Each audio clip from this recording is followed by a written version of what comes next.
नमस्कार, मी मृदुला जोशी पुरंदरे. झटपट बातम्यांमध्ये आपल्या सगळ्यांचं अगदी मनपूर्वक स्वागत करते. राज्य, देश, विदेश आणि स्पोर्ट्स आणि एंटरटेनमेंट विश्वातल्या बातम्या ठीक 8:30 वाजता आपण झटपट बातम्यांमध्ये बघत असतो.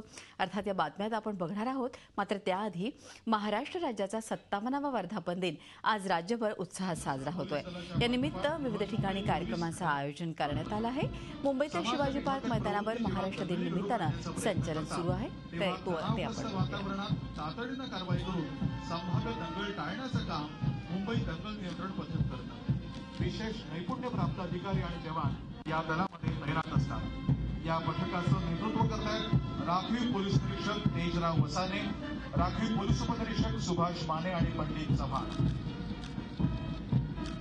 आज महिला प्रत्येक क्षेत्रात आघाडीवर येताना आपल्याला दिसतायत आणि सुरक्षा दलही त्यांच्यात मागे नाहीत हे दाखवून देणारं बृहन्मुंबई महिला पोलिसांचं.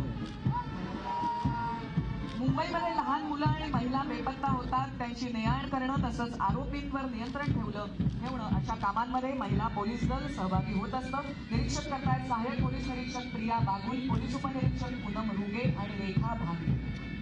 आणि यानंतर निशाण टोळी ज्यावेळी मंचासमोरून जाईल तेव्हा सर्व सन्मानाने उपस्थितांनी कृपया उभं राहावं आणि ध्वजाला मानवंदना द्यावी ही विनंती. महाराष्ट्र पोलीस निशाण टोळीचं नेतृत्व करतायत राखीव पोलीस निरीक्षक अंबरीश भुसाणे, राज्य राखीव पोलीस बल सशस्त्र पोलीस उपनिरीक्षक विजय मोरे. मुंबई अग्निशमन दलाच्या निशाण टोळीचं नेतृत्व करतायत सहाय्यक केंद्र अधिकारी निलेश तांबे आणि गृहरक्षक दलाच्या निशाण टोळीचं नेतृत्व करतायत पलटण नायक किशोर लाड. निशाण टोळीनंतर येत आहे मुंबई लोहमार्ग पोलीस दलाचं पथक. मुंबईची जीवनवाहिनी ही उपनगरी रेल्वेची ओळख आहे. रेल्वेमध्ये जीविताचं आणि मालमत्तेचं रक्षण करायला सदैव सज्ज असलेलं हे दल.